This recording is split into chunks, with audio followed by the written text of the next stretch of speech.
Hi friends, നമുക്കിന്നൊരു beef കറി ഉണ്ടാക്കിയാലോ. ആദ്യമായി തന്നെ എൻ്റെ ചാനൽ സബ്സ്ക്രൈബ് ചെയ്യാത്തവരുണ്ടെങ്കിൽ ഒന്ന് സബ്സ്ക്രൈബ് ചെയ്യണം, ഷെയർ ചെയ്യണം, ലൈക്ക് ചെയ്യണം, അടുത്തുള്ള ബെൽ ബട്ടണിൽ ക്ലിക്ക് ചെയ്യണം, ഓൾ എന്ന ഓപ്ഷൻ കൊടുക്കണം കേട്ടോ. അപ്പോൾ ആദ്യമേ നമുക്ക് വേണ്ടത് ചെറുതായിട്ട് അരിഞ്ഞ സവാള, തക്കാളി, ഇഞ്ചി വെളുത്തുള്ളി പേസ്റ്റ് ചതച്ചത്, മല്ലിയില, രമ്പയില, വേപ്പില. ഇനി നമുക്കൊരു പാത്രം അടുപ്പത്ത് വെക്കാം. അതൊന്ന് ചൂടായി വരുമ്പോൾ അതിലേക്ക് ഓയിൽ ഒഴിച്ചു കൊടുക്കാം. ഒരു അര ടീസ്പൂൺ ഉലുവ ഇട്ട് കൊടുക്കാം. കറിവേപ്പില ആഡ് ചെയ്ത് കൊടുക്കാം. ഇതൊന്ന് പൊട്ടി വരുമ്പോഴേക്കും ചെറുതായിട്ട് അരിഞ്ഞ് വെച്ചിരിക്കുന്ന സവാള നമുക്കിതിലേക്ക് ചേർത്ത് കൊടുക്കാം. നന്നായിട്ട് നമുക്കൊന്ന് വഴറ്റി കൊടുക്കാം. ഇത് ഏകദേശം നന്നായി വാടി വരുമ്പോഴേക്കും ഞാനിതിലേക്ക് ഉപ്പ് ആഡ് ചെയ്തിട്ടുണ്ടായിരുന്നു കേട്ടോ. അത് വീഡിയോയിൽ ഇടാൻ മറന്നുപോയതാണ്. അപ്പോൾ എല്ലാവരും ഉപ്പ് ചേർത്ത് കൊടുക്കുക. ഏകദേശം വാടി വരുന്നുണ്ട്. നന്നായിട്ട് സവാള വാടി വരണം. ഏകദേശം നന്നായിട്ട് സവാള വാടി പരുവത്തിനായിട്ടുണ്ട്. ഇനി നമുക്കതിലേക്ക് ഇഞ്ചി വെളുത്തുള്ളി പച്ചമുളക് ചതച്ചത് ചേർത്ത് കൊടുക്കാം. ഇത് നന്നായിട്ടൊന്ന് ഇളക്കി യോജിപ്പിക്കാം. ഇതിൻ്റെ പച്ച മണം മാറുന്നത് വരെയും ഇളക്കി നന്നായിട്ട് യോജിപ്പിക്കാം. ഇതൊന്ന് ഏകദേശം നന്നായിട്ട് വാടി സെറ്റായി വരണം. നന്നായിട്ട് വാടി വന്നിട്ടുണ്ട്. അപ്പോഴേക്കും നമുക്കിതിലേക്ക് ചെറുതായിട്ട് ചോപ്പ് ചെയ്ത് വെച്ചിരിക്കുന്ന തക്കാളി ചേർത്ത് കൊടുക്കാം. തക്കാളി ചേർത്ത് കൊടുത്തിട്ടുണ്ട്. ഇനി നമുക്ക് നന്നായിട്ട് ഇളക്കി യോജിപ്പിക്കാം.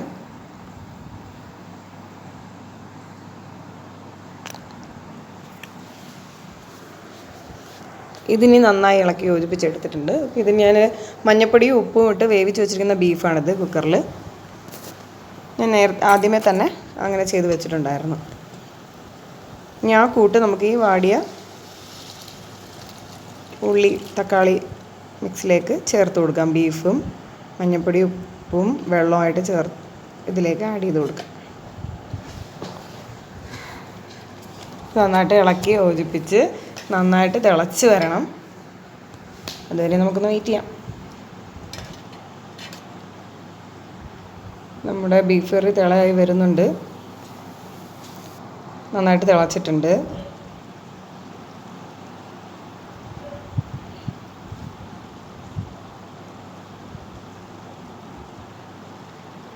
ഇനി ഇതിലേക്ക് ഞാൻ രമ്പയില എന്ന് പറഞ്ഞില്ലേ, ചെറുതായിട്ട് കട്ട് ചെയ്ത് വെച്ചിട്ടുള്ള രമ്പയില ചേർത്ത് കൊടുക്കുകയാണ്.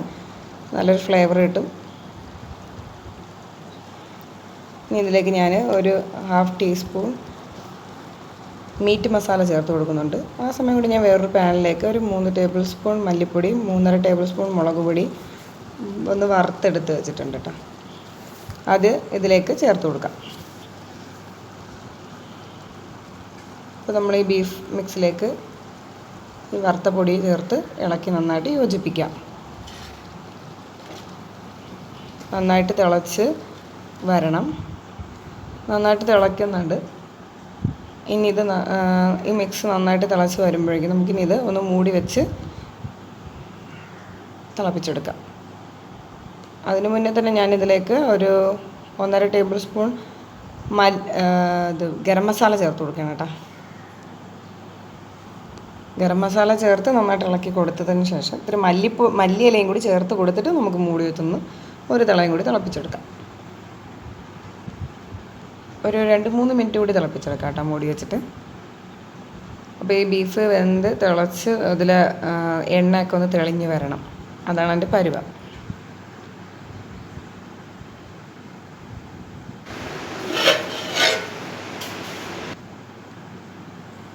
ഇതേപോലെ ആവണം. ഈ പരുവം ആകുമ്പോഴത്തേക്കും നമ്മുടെ ബീഫ് സെറ്റായി കഴിഞ്ഞു, റെഡിയായി.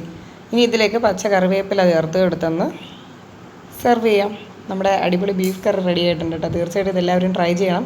ട്രൈ ചെയ്തിട്ട് ഫീഡ്ബാക്ക് ഒന്ന് അറിയിക്കണം കേട്ടോ, കമൻറ്റ് വഴി.